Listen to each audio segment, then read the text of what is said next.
stove and you freeze in the winter and you curse to the wind at your fate when you haven't any shoes on your feet and your clothes in the sweater and you look 30 pounds overweight. When you go to get a word of advice from the fat little pastor, he will tell you to love evermore, but your hand goes to that, rat-a-tat, at the window. At the window. See how love lies out the door. For money makes the world, the world, the world.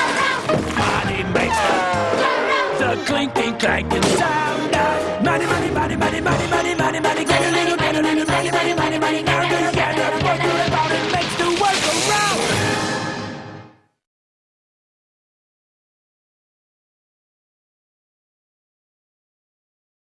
Olá pessoal, estamos aqui para trabalhar com um tema que é a poluição.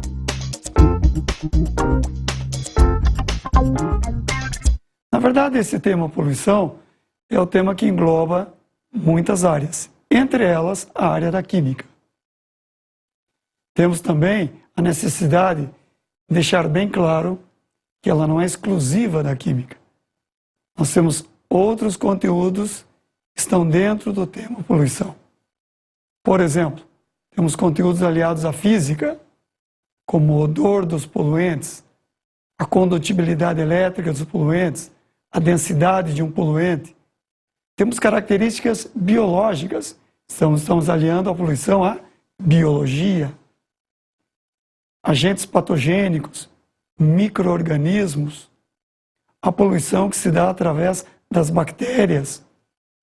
Temos também os aspectos sociais muito interessantes, ou seja, uma poluição numa comunidade próxima, onde você não tem captação de esgoto, pode causar um aspecto social que não é interessante, ou seja, uma patogenia, uma doença.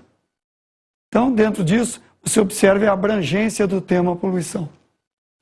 E antes de começarmos a falar especificamente sobre a poluição, é necessário que você venha comigo conhecer alguns temas que são relativos a esse assunto. Por exemplo, que venha a ser biosfera. Biosfera é toda a área abrangida por seres vivos no nosso planeta. Então você tem grandes comunidades, centros urbanos, tem pequenas comunidades, pequenas vilas. Isso é uma biosfera. Temos comunidades espetaculares, como o Pantanal. Temos comunidades como, por exemplo, a nossa magnífica floresta amazônica. Tudo isso faz parte da biosfera. Dentro da biosfera, é necessário identificar os chamados biomas. Biomas são regiões delimitadas da biosfera. Acabei de citar uma delas, o Pantanal. Cito mais uma, regiões de manguezais. Cito outra, florestas tropicais, como a nossa floresta amazônica. Savanas na África, regiões desérticas, tudo isso são biomas. E importante é você observar também que, além dos biomas, nós temos também ambientes que podem ser naturais e ambientes modificados. Ambientes naturais são aqueles onde você não tem uma atividade intensa do homem, uma atividade intensa antropogênica. Ambientes que são modificados, caso clássico, a sua ou a minha cidade, um centro urbano, concreto por tudo, a poluição dos combustíveis, a poluição através do som, a poluição visual, então esses são ambientes modificados. E cabe aqui também nós traduzirmos a palavra poluição. Tecnicamente falando, a palavra poluição vem de degradação do meio ambiente.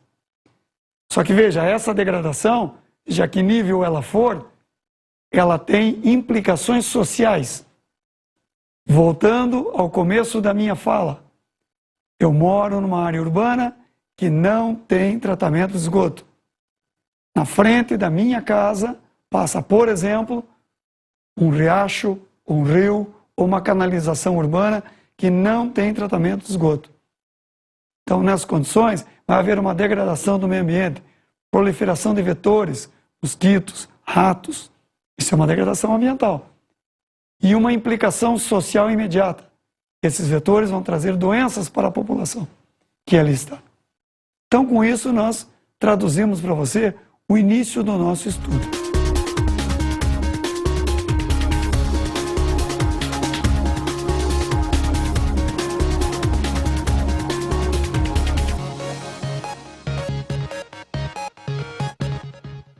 Descreva e analise alguns tipos de poluição, os ambientes por eles atingidos e algumas de suas consequências. Vamos nesse momento agora, pessoal, caracterizar os tipos de poluição. Você pode caracterizar o tipo de poluição segundo o estado físico em que ela se apresenta. Lembra, né? Você tem o estado físico sólido, você tem o estado físico líquido, você tem o estado físico gasoso. Da mesma maneira, esses poluentes acompanham esses estados físicos e se apresentam no meio ambiente assim. Vejamos, poluentes sólidos ou poluentes no estado físico sólido. Você tem aí, principalmente, uma gama muito grande de metais. E aí eu chamo a atenção para os metais pesados. Lembra da tabela periódica? Lembra das condições que a química nos apresenta para um metal ser pesado? Aqueles que estão embaixo e no centro da tabela periódica. Então, metais como prata, mercúrio, o ouro, a platina, o ródio.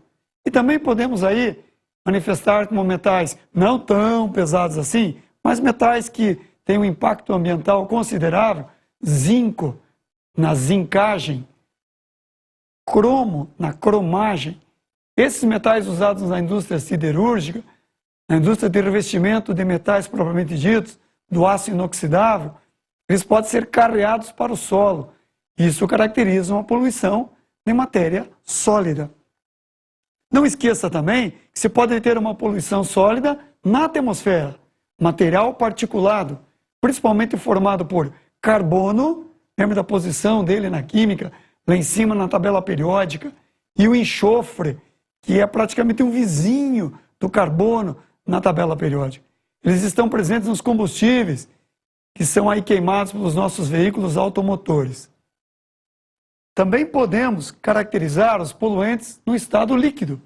E poluentes no estado líquido, você jamais pode esquecer dos combustíveis.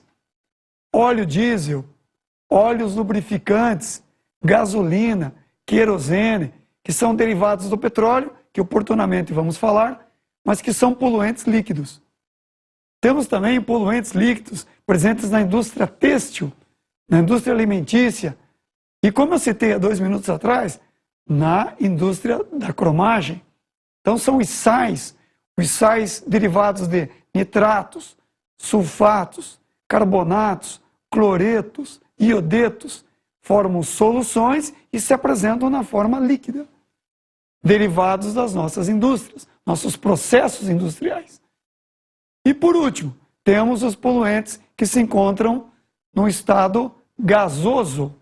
E nesses poluentes do estado gasoso, nós temos que fixar uma ideia muito interessante, uma ideia que nos aflige, uma ideia que preocupação eu tenho certamente você tem também, como eu, que são os poluentes resultantes da combustão dos combustíveis fósseis. Então aí você tem o monóxido de carbono, o dióxido de carbono, o nosso CO2, o dióxido de enxofre, que está presente nos combustíveis como a gasolina, como o óleo diesel. Também temos aí os poluentes com carbono, que o carbono está presente na formação do petróleo. E ele vai formar, como já disse, o monóxido e o dióxido. Então esses poluentes gasosos, eles vão formar uma gama de poluentes que vão formar, que oportunamente vamos ver, chuva ácida. E aí, para terminar esse nosso rápido apresentação dos poluentes quanto ao seu estado físico, vamos trabalhar especificamente com os poluentes no solo.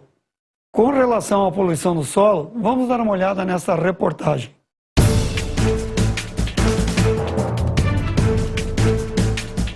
De longe, o risco não aparece. Mas esses transformadores, baterias e lâmpadas acumulam substâncias químicas que podem contaminar o solo e as pessoas. Segundo os agentes que participaram da operação, ácido, óleo ascarel, que é cancerígeno, além de mercúrio, foram encontrados. Os locais visitados pelos fiscais da Secretaria do Ambiente e pela polícia não tinham licença para armazenar esse tipo de material. 21 depósitos foram interditados. Muito bem. Nessa reportagem você viu, ficou bem fácil de observar, a caracterização da poluição do solo pelo ascarel. Ascarel é um óleo usado em transformadores, derivado do petróleo, cadeias carbônicas longas. Você imagina esse ascarel sendo depositado no solo e percolando. O que é a percolação, pessoal?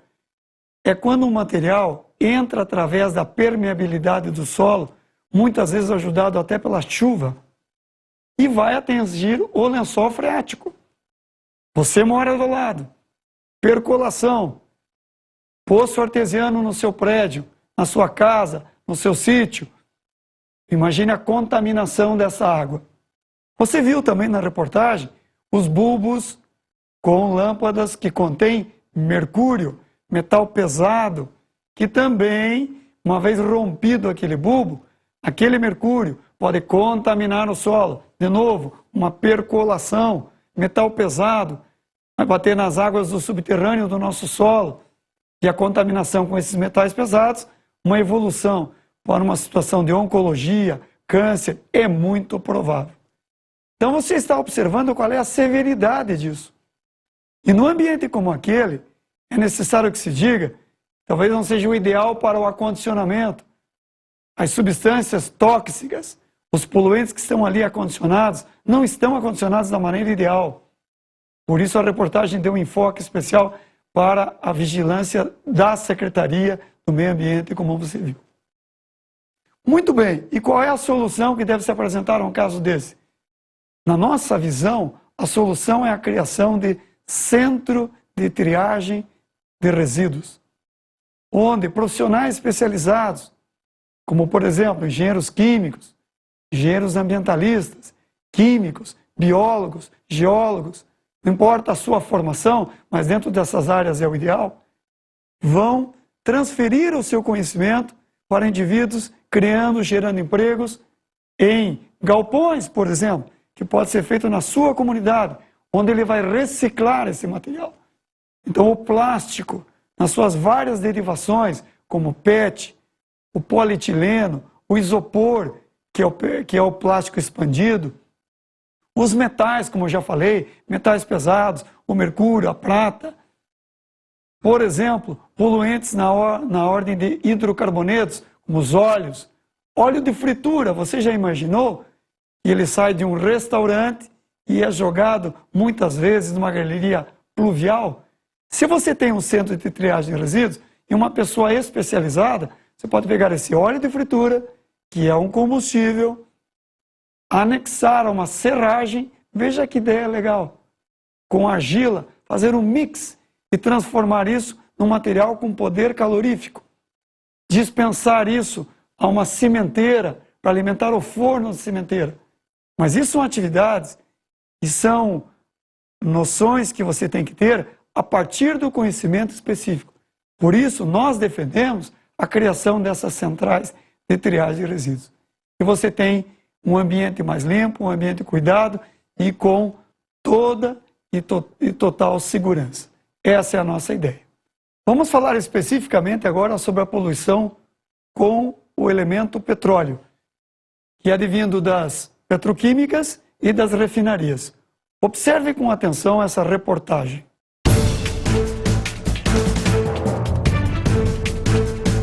Não é difícil constatar os danos ao meio ambiente aqui no Distrito Industrial de Macaé. 4 canais cortam a região. Este é o Emboacica, onde já nem se pode mais ver o espelho d'água coberto por essa vegetação que se alimenta de material orgânico. Por mês, o canal recebe o equivalente a 225 mil litros de resíduos industriais e esgoto. Se parar nesse momento, acredito que nos próximos de 2 a 3 anos o rio começa a se purificar, se limpar e a natureza retorna a ele. A partir da reportagem que você observou, veja que ali você tem uma região onde passam dutos oriundos de indústrias petroquímicas, onde você tem uma grande quantidade de hidrocarbonetos, presença do carbono, matéria orgânica em grande concentração, a vegetação, aquelas algas, aquela região ali é uma região de manguezal, de Macaé, abastecem-se dessa matéria orgânica, há uma proliferação continuada disso e ocorre um fenômeno muito interessante, chamado eutrofização. Que vem a ser esse fenômeno? Com a proliferação da matéria orgânica consumida pelas algas, há um consumo aliado a isso, ao oxigênio disseminado livre na água. E com isso você vai matando o corpo hídrico, você vai matando o manguezal, vai matando o rio. Não esqueça que ali você tem animais, pequenos peixes, girinos, sapos e outros mamíferos que também podem estar ali se abastecendo daquele corpo hídrico. Então esse é um fato interessantíssimo. Agora voltando um pouco ao petróleo propriamente dito. Veja que o petróleo é uma mistura muito grande, centenas, eu diria, de hidrocarbonetos. Só que ele se apresenta em frações. E estas frações têm uma quantidade de carbono que varia. Se você tiver uma cadeia carbônica que está entre 1 e 4 carbonos, você tem uma fração gasosa do petróleo. Se você tiver uma fração que está entre 5 até 17, 18 carbonos na sua cadeia carbônica, você tem uma fração líquida do petróleo. Então aí estão os componentes de maior valor econômico do petróleo, que são os combustíveis, a gasolina, o querosene, o óleo diesel, os óleos lubrificantes. Agora, se essa cadeia carbônica aumentar, ou seja, superar 2 dezenas de carbonos, você tem uma fração pesada do petróleo. E aí nós temos resíduos como o asfáltico, o piche, a parafina, que você encontra na vela, ou que você passa na sua prancha. Então, nessas condições, você tem 3 frações. E esse petróleo tem que ser quebrado nessas 3 frações. E não esqueça do que eu falei. A fração que tem maior valor econômico é a fração intermediária pela presença dos combustíveis. É interessante observar também a polaridade do petróleo em relação ao solvente, que é a água. Nesse particular, as moléculas que compõem essa mistura de centenas de hidrocarbonetos do petróleo são moléculas apolares.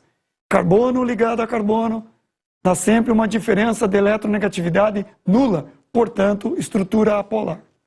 Já na água, lembre você, a água tem uma ligação do hidrogênio com oxigênio de um lado e de hidrogênio e oxigênio do outro lado. E essa ligação tem um alto caráter polar. E existe uma frase muito interessante no campo da física e da química, da físico-química. Semelhante dissolve semelhante. E essa semelhança é quanto à polaridade.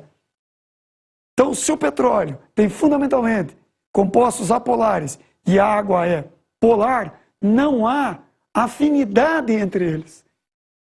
E nós dizemos que eles são completamente immiscíveis. E a partir dessa ideia, podemos demonstrar isso. E vamos fazer isso aqui neste momento. Muito bem, então vamos desenvolver a nossa experiência da immiscibilidade do petróleo e dos seus componentes com a água. Observe que eu tenho um frasco com água. Não esqueça a densidade da água 1, hein? Vou aqui colocar 400 ml de água. Chegamos no valor aqui numa primeira tomada. Observe, me ajude, me acompanhe. Um pouquinho menos. Vamos retirar um pouco. Chegamos lá, 400 ml de água. Falei, né? Você não esqueceu, né? Densidade da água 1. Muito bem. E aqui eu tenho um frasco com óleo mineral. Aquele mesmo óleo que você coloca no veículo para diminuir a abrasão no contato dos metais no motor. E vou colocar um certo volume desse óleo, que é derivado do petróleo, não esqueça, em contato com a nossa água, que inicialmente colocamos no frasco. Observou? Está observando? Veja, a grande bolha, massa de óleo, que se formou na superfície superior do nosso volume de água. Se eu abaixar aqui o recipiente, vai ficar mais fácil para você visualizar. Isso caracteriza, então, que as moléculas da água, sendo polares, lembra? Moléculas do hidrocarboneto, óleo mineral, apolares. Nós temos uma immiscibilidade. Não há contato entre essas moléculas. Forma uma superfície de separação. Esta mistura é uma mistura heterogênea, com duas fases, sistema bifásico. Você me perguntaria, e agora, como é que eu vou separar isso? Aconteceu isso na minha comunidade, aconteceu isso lá no rio perto de casa, um vazamento. Como vamos separar? Uma das técnicas de separação é o isolamento através de isopor, onde você vai arrastando por esse polímero expandido essa película de óleo até um canto do seu sistema, do seu ecossistema, e faz uma sucção através de uma máquina que retira esse material. A retirada é 100%? Não. Infelizmente não. Sempre vão ficar resquícios e você tem aí um caso de uma poluição de um ambiente que foi alterado pela poluição, que já está em estado de degradação. Claro, essa degradação depende da quantidade de óleo que foi derramado. Vamos conversar um pouco agora sobre a poluição dos rios. Nessa poluição dos rios, você tem dois aspectos a analisar. Primeiro, uma poluição de rios urbanos, de uma maneira geral, não obrigatoriamente só rios urbanos. Você tem o esgoto, né? Normalmente é jogado sem o tratamento em rios. Esses rios que cortam as nossas cidades recebem essa carga orgânica muito grande, há um consumo de oxigênio pela degradação dessa carga orgânica e mata o rio. Um outro aspecto interessante também na poluição dos rios é a poluição através dos efluentes. De onde é que vem o termo efluentes? São substâncias, geralmente na forma líquida, poluentes líquidos, gerados pelas atividades das indústrias. Uma indústria de cromagem, uma gráfica, uma galvanização, uma petroquímica. E esses poluentes são lançados no seio do corpo hídrico, no rio. Essa degradação se dá por um processo de oxidação, também consumindo oxigênio. Então você tem a poluição do esgoto e a poluição dos efluentes. Você tem um terceiro aspecto a analisar. Esse rio, próximo de um centro urbano, ou próximo de um aglomerado urbano, você tem uma diminuição, ou às vezes até uma completa anulação da mata ciliar. E esses vegetais que estão agregados às beiradas ou beiras dos rios, seguram o solo. Uma vez que você tire isso, você não tem mais vegetal, evidentemente não tem a raiz que segura o solo, ocorre um assoreamento. E esse material é depositado no leito do rio. Consequentemente, você vai ter uma diminuição do canal do rio. Isso pode evoluir até para uma desertificação em relação àquele corpo hídrico. Vamos analisar também a poluição gasosa, poluição dos gases. E nessa poluição gasosa, o principal elemento aí é a queima dos combustíveis fósseis, originados não só dos combustíveis dos nossos veículos automotores, mas também das indústrias, das caldeiras, dos processos industriais, gerando monóxido de carbono, dióxido de carbono, os chamados NOx, que pode ser o NO ou NO2, óxido de nitrogênio, que vão caracterizar a chuva ácida, o dióxido de enxofre. E essa poluição vai agravar uma situação muito interessante, uma situação que tem sido muito explorada pelos ambientalistas, pelos profissionais da área, que é o efeito estufa.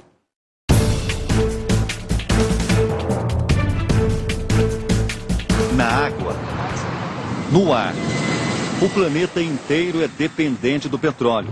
E, por ironia, é por causa dele que a Terra adoece. O tão comentado aquecimento global é provocado pelo efeito estufa, uma camada de gases que está sobre o planeta. Por ela, passa parte dos raios infravermelhos do Sol, que quando se chocam com a Terra, geram calor. O calor, que é essencial à vida, é mantido pela camada de gases. O problema é que o excesso de partículas de gás carbônico, liberadas principalmente pela queima de combustíveis derivados de petróleo, agrava a situação. Essas partículas também retêm o calor do Sol, e quanto mais partículas acumuladas, mais quente a Terra fica. Resultado, geleiras derretidas. Elevação do nível do mar. Tempestades. Aumento de desertos. Ameaça a animais e florestas. Desequilíbrio climático. Como nós vimos na reportagem, o efeito estufa é um efeito natural, necessário para manter a temperatura do sistema Terra. O que está acontecendo é um agravamento pela queima excessiva de combustíveis fósseis. Então, essas moléculas de CO2, de CO, mesmo de gás metano, óxido de enxofre, óxido de nitrogênio, estão sendo acumuladas e esse cobertor está adensando. Isso evita uma saída, ou diminui, por assim dizer, a saída da frequência relativa à radiação do Sol, aumentando as temperaturas. É necessário comentar aqui também que o homem já tomou as suas atitudes, dependendo muito da política internacional. E aí temos que citar o Protocolo de Kyoto. Ele foi ratificado por 175 países em 16 de 2 de 2005, perdão. E a partir dessa ratificação, eles têm então um tempo para que mecanismos novos, como energias renováveis, energia eólica, energia solar, comecem a preponderar em relação à energia de combustíveis fósseis. Diminuir também, obrigatoriamente, o desmatamento, são chamados sumidouros, o sequestro de carbono, porque não esqueça você tem essa lembrança, eu sei disso, que um vegetal, no seu processo de fotossíntese, ele absorve o CO2 e libera o oxigênio. Então isso seria um sequestro do carbono. E essa é uma das intenções que o homem tem através do Protocolo de Kyoto. Então todo o problema está centrado nas combustões, que é o que nós vamos ver a partir de agora no nosso encontro.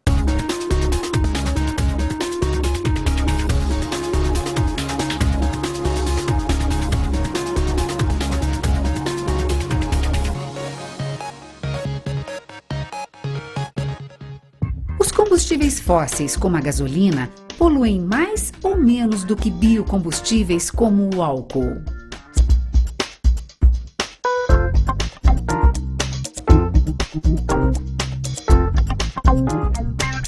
Antes de falarmos mais um pouquinho sobre combustão, vamos ver o trecho de uma reportagem.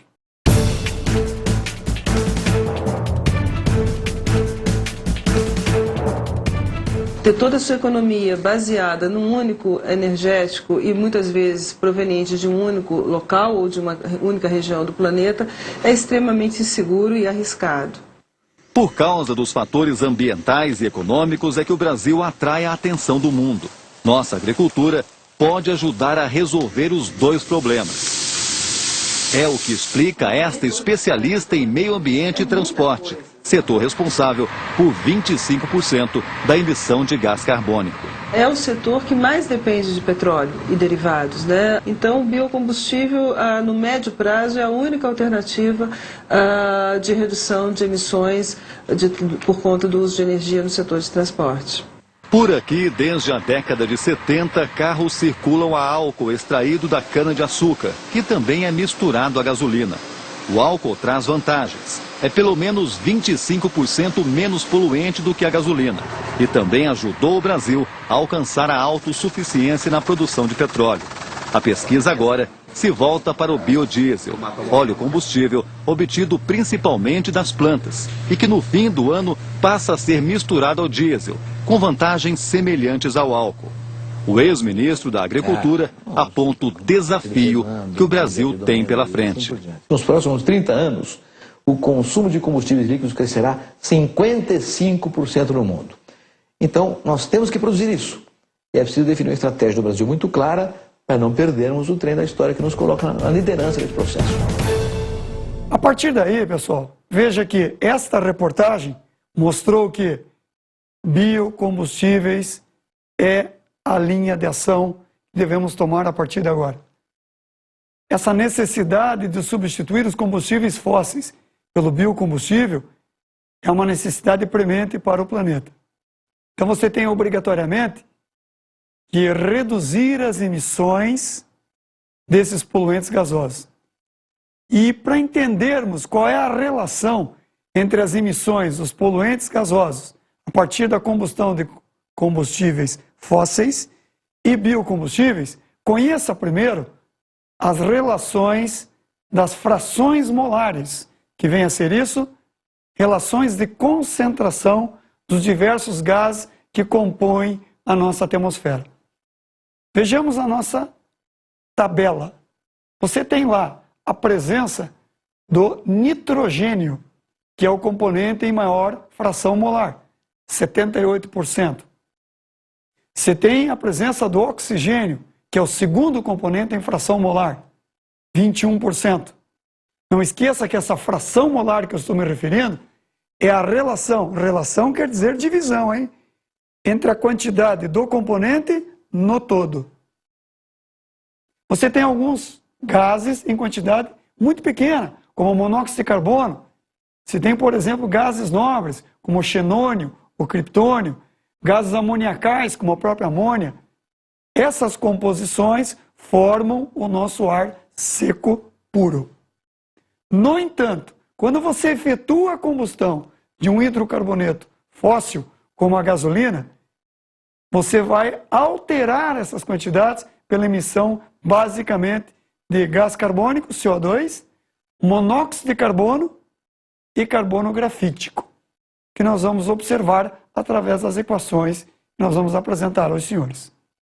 Vamos observar a primeira equação de combustão através do exemplo do hidrocarboneto C8H18.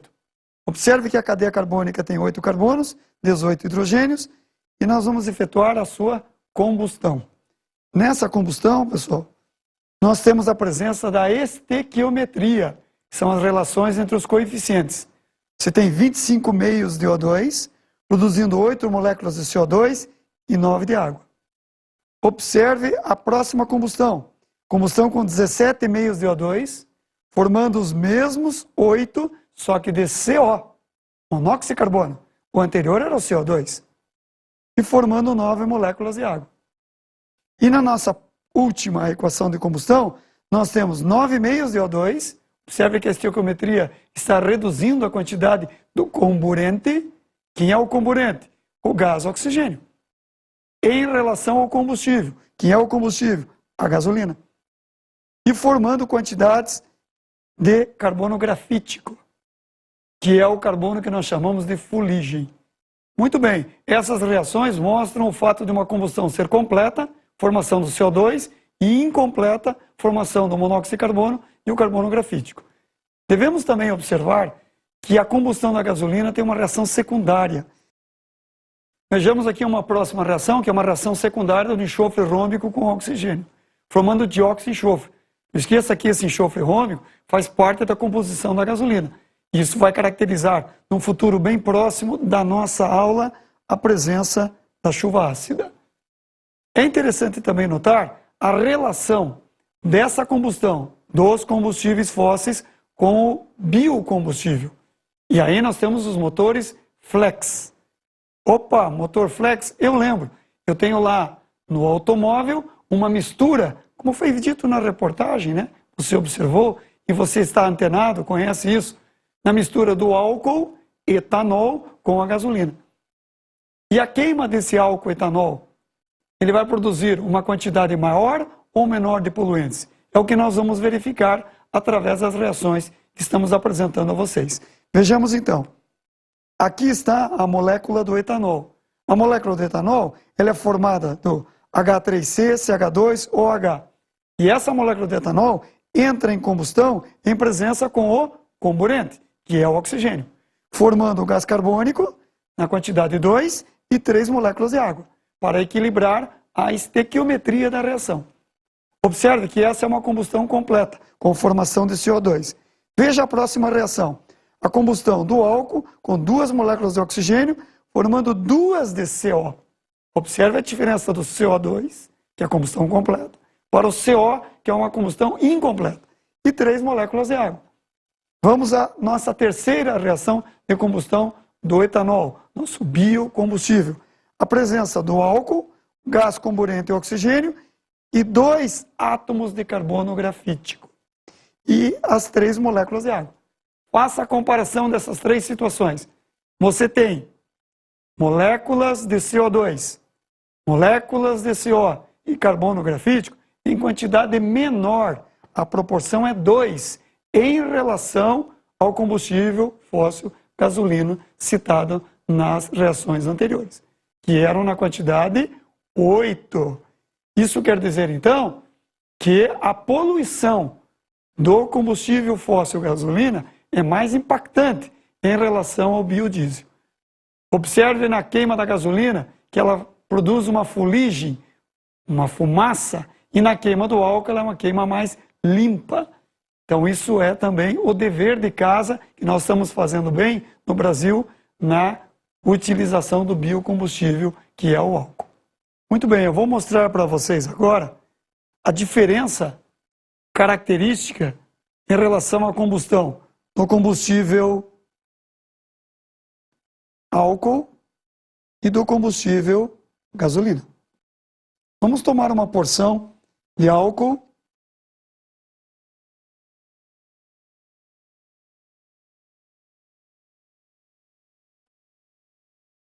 Vamos colocar essa porção de álcool numa pequena tampinha.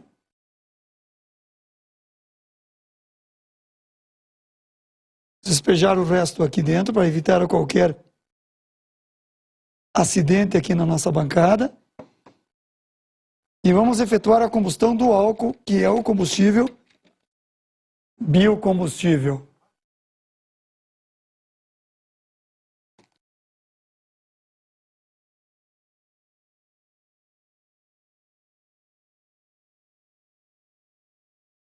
Aqui está ela, uma chama de cor azul.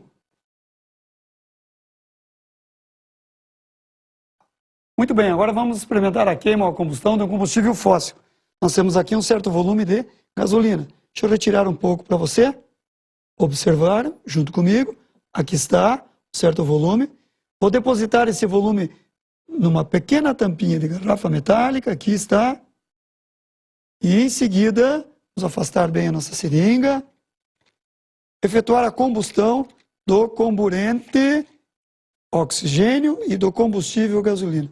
Aí, veja a presença da fumaça e da fuligem. Veja a diferença em relação ao álcool. Então, um agente poluente com maior quantidade de gases. Essa última queima que vocês observaram é a queima de um combustível fóssil, a gasolina. Lembra? Quantidade de fuligem.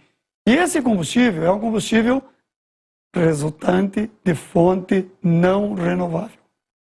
Petróleo, de onde nós tiramos a gasolina, um dia vai acabar.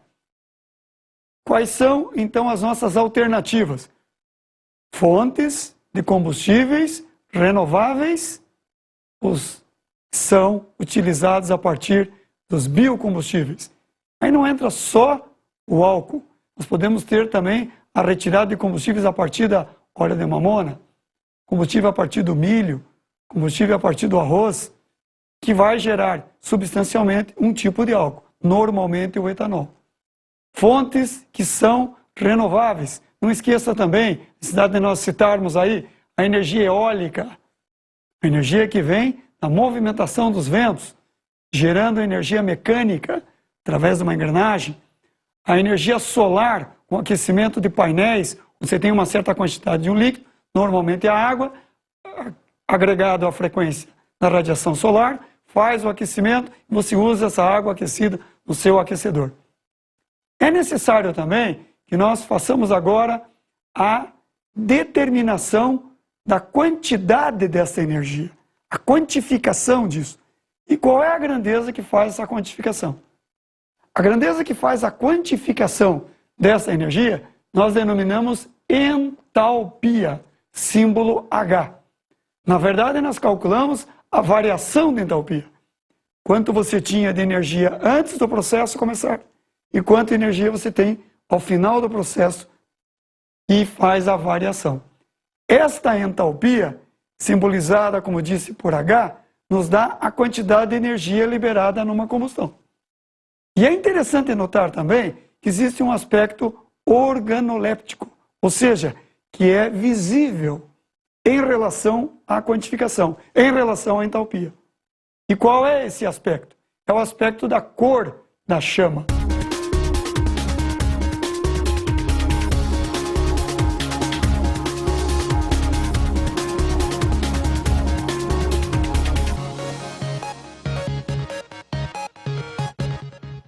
Sabendo-se que as combustões de compostos orgânicos podem ser completas e incompletas, como podemos relacionar experimentalmente a energia liberada em cada uma delas com a possível temperatura da chama?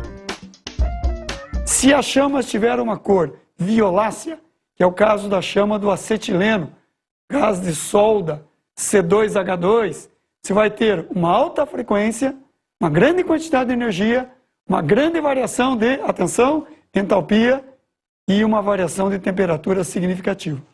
Se você tiver uma chama de coloração azul, que foi o caso do álcool, que nós trabalhamos aqui na nossa bancada, você vai ter uma coloração azul, uma energia intermediária, uma frequência de energia intermediária e uma quantificação de energia intermediária. Intermediária em relação a quem? Pare para pensar. Em relação a uma quantidade mínima. Que coloração de chama dá essa quantidade mínima de energia? A coloração da gasolina. Essa chama de cor amarela, esse excesso de fuligem, esse excesso de carbono grafítico, nos dá uma variação de energia baixa, a menor de todas, a mínima, uma quantificação de energia baixa, uma pequena variação de entalpia e, consequentemente, uma variação baixa de energia. Podemos observar isso através das nossas equações. Vejamos então, primeiramente, a fórmula do butano. Quem é o butano? GLP. Na verdade, o GLP, se você for pesquisar, é uma mistura de dois gases, o propano e o butano. O componente em maior quantidade é o butano. Por isso nos referimos aqui ao butano. Veja, até 4 carbonos, 10 hidrogênios, e ele é o gás que está sob pressão de 15 atmosferas dentro dos botijões das nossas casas. Em seguida, observe a primeira equação de combustão com butano. Nós temos na relação estequiométrica 13,5 VO2, que é o gás comburente, com formação de 4 moléculas de CO2 e 5 moléculas de água. Veja a quantidade de energia liberada, quantificada através do ΔH, menos X quilojoules. Joule é unidade de energia no Sistema Internacional de Unidades. Observe a próxima equação. Queima do butano, que é o gás combustível, o comburente é o oxigênio, com a quantidade estequiométrica 9,5, veja que ela foi reduzida. Há uma combustão incompleta, formação do monóxido de carbono, preste atenção, e 5 mols de água, com uma quantificação de energia e um ΔH equivalente a menos Y quilojoules. Veja a próxima queima, a próxima combustão. Combustão do butano, o nosso comburente é o oxigênio, novamente, com formação de 4 mols de carbono grafítico, que é a fuligem, e 5 de água. Veja a quantificação dessa energia, menos Z quilojoules. Vamos comparar essas energias em termos de quantidade? Observe, na queima completa, que foi o primeiro caso, formação de CO2, temos uma quantidade de energia maior, que é o X quilojoules. Uma quantidade intermediária para a formação do monóxido, que já é uma queima incompleta.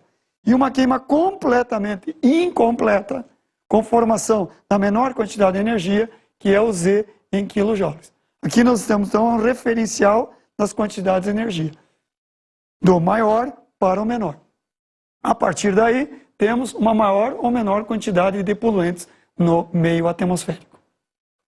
Muito bem, você observa que as relações entre o X, o Y e o Z dão a quantificação da energia liberada. Por que liberada? Os processos são exotérmicos. Mas como exotérmicos? Qual é o indicativo da isotermia? O sinal negativo. ΔH com sinal negativo indica um processo de liberação de energia. A queima do combustível com o comburente gera uma quantidade de energia que é liberada para o meio ambiente. Por isso, esse sinal negativo. A partir dessa ideia, vamos fazer uma relação entre a queima desses combustíveis e a cor da chama. Podemos utilizar aqui, como explicação para esse tema, a presença de um isqueiro. A chama tem uma coloração de cor azul na sua base, você tem uma grande quantidade de oxigênio, e uma coloração amarela, você tem uma pequena quantidade de oxigênio. Essa relação entre a cor e a combustibilidade nos dá a presença de fuligem na ponta da chama e a presença de oxigênio na base da chama. Com essas ideias, você relacionou as combustões com os poluentes e com a energia liberada em cada processo.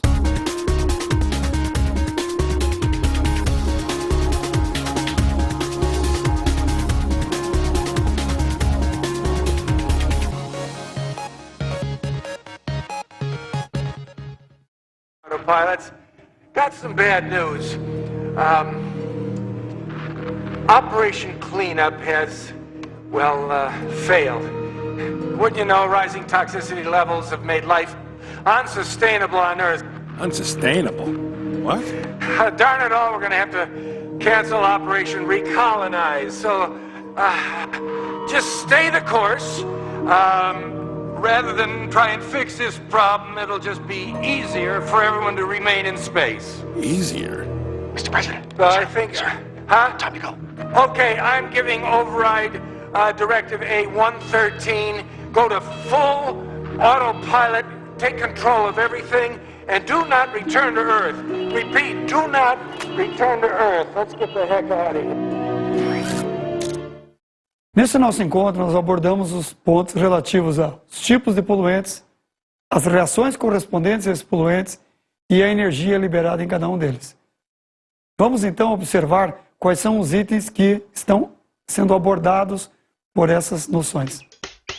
Nós contemplamos nessa nossa aula o estudo da biosfera, estados físicos dos materiais, misturas gasosas, química e ambiente, petróleo, biocombustíveis, impactos ambientais de combustíveis fósseis, poluição atmosférica e transformações químicas e suas representações. Essas noções nos trazem as seguintes habilidades: identificar etapas em processos de obtenção, transformação, utilização, reciclagem de recursos naturais, energéticos ou matérias-primas, considerando os processos biológicos, químicos ou físicos nele envolvidos. Habilidade 1. Analisar perturbações ambientais, identificando fontes, transporte e ou destino dos poluentes ou prevendo efeitos em sistemas naturais, produtivos ou sociais. Habilidade 17. Relacionar informações apresentadas em diferentes formas de linguagem e representações usadas nas ciências físicas, químicas ou biológicas, como texto discursivo, gráficos, tabelas, relações matemáticas ou linguagem simbólica. Habilidade 24. Utilizar códigos e nomenclatura da química para caracterizar materiais, substâncias ou transformações químicas. Num segundo momento da nossa aula, nós trabalhamos com as reações químicas, cujos assuntos abordados foram estados físicos de materiais, misturas gasosas, química e ambiente, petróleo, biocombustíveis, impactos ambientais de combustíveis fósseis, poluição atmosférica, transformações químicas e suas representações. As habilidades geradas a partir desses conteúdos são: habilidade 8. Identificar etapas em processos de obtenção, transformação, utilização ou reciclagem de recursos naturais, energéticos ou matérias-primas, considerando processos biológicos, químicos ou físicos neles envolvidos. Habilidade 9. Compreender a importância dos ciclos biogeoquímicos ou do fluxo de energia para a vida, ou da ação de agentes ou fenômenos que podem causar alterações nesses processos. Habilidade 10. Analisar perturbações ambientais, identificando fontes, transporte e ou destino dos poluentes, ou prevendo efeitos em sistemas naturais, produtivos ou sociais. Habilidade 12. Avaliar impactos em ambientes naturais decorrentes de atividades sociais ou econômicas, considerando interesses contraditórios. Habilidade 17. Relacionar informações apresentadas em diferentes formas de linguagem e representações usadas nas ciências físicas, químicas ou biológicas, como texto discursivo, gráficos, tabelas, relações matemáticas ou linguagem simbólica. Habilidade 24. utilizar códigos e nomenclatura da química para caracterizar materiais, substâncias ou transformações químicas. Muito bem, no terceiro momento da nossa aula, nós relacionamos as quantidades envolvidas nas combustões com a grandeza e entalpia. E os conteúdos por nós abordados foram estados físicos de materiais, petróleo, combustíveis fósseis, transformações químicas e suas representações, entalpia, habilidades desenvolvidas. Habilidade 8.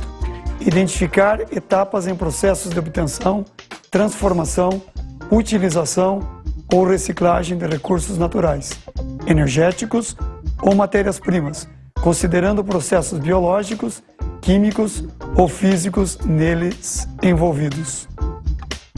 Habilidade 17. Relacionar informações apresentadas em diferentes formas de linguagem e representação usadas nas ciências físicas, químicas ou biológicas, como texto discursivo, gráficos, tabelas, relações matemáticas ou linguagem simbólica. Habilidade 24. Utilizar códigos e nomenclatura da química para caracterizar materiais, substâncias ou transformações químicas. Muito bem, meu desejo na finalização do nosso encontro é que todos os conteúdos que nós tenhamos passado a você possa estabelecer relações com a vida na sua comunidade, com a vida no dia a dia e principalmente a responsabilidade social ante o tema poluição. Um grande abraço a vocês.